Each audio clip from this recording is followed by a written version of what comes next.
Bleu comme Shiva est la vision d'un monde quand nous parcourions les routes de l'Inde du Nord à la recherche de trésors, de formes, d'architecture et d'objets. Sur les routes sablonneuses du Rajasthan, nous croisions ces hommes et ces femmes, beaux comme des dieux. Alors je sortais de l'ambassadeur qui me servait d'atelier et je les capturais avec le plus beau des appareils photographiques, l'Hasselblad, chargé d'un film 120 6 par 6, le seul à avoir été autorisé à faire les photos sur la Lune.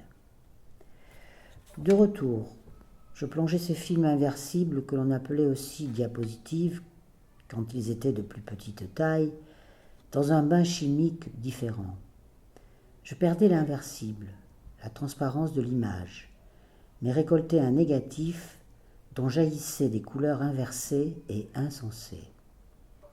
Ce qui me retint alors, c'est qu'au cœur de ces couleurs, la chair était bleue.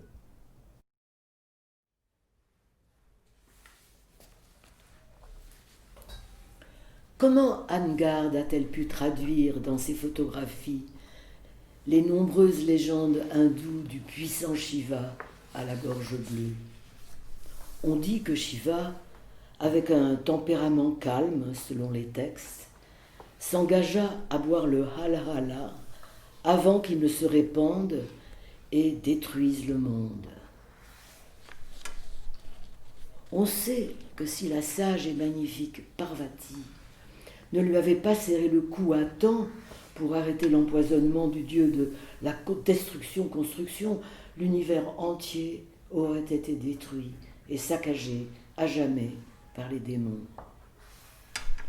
Il faut rappeler aussi que l'adorable Krishna, dans les illustrations et les temples, a le visage et le corps bleus, sans oublier que le bleu est aussi le noir en Inde. Krishna serait-il africain?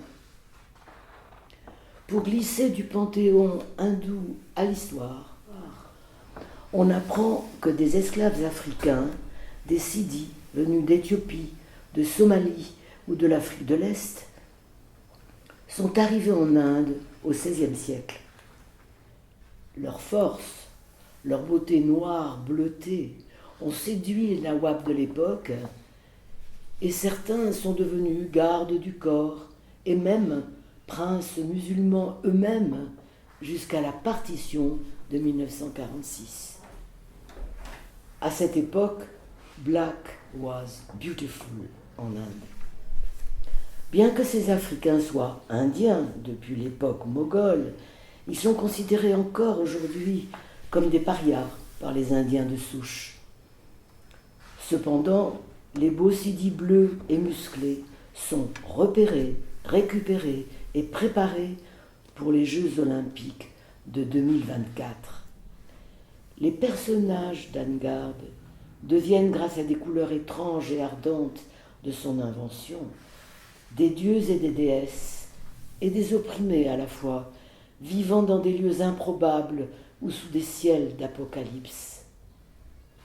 La photographe n'hésite pas à renverser la photographie même pour nous faire entrer dans un monde autre, à la fois plus vrai, plus vivant et plus complexe que la reproduction de la réalité.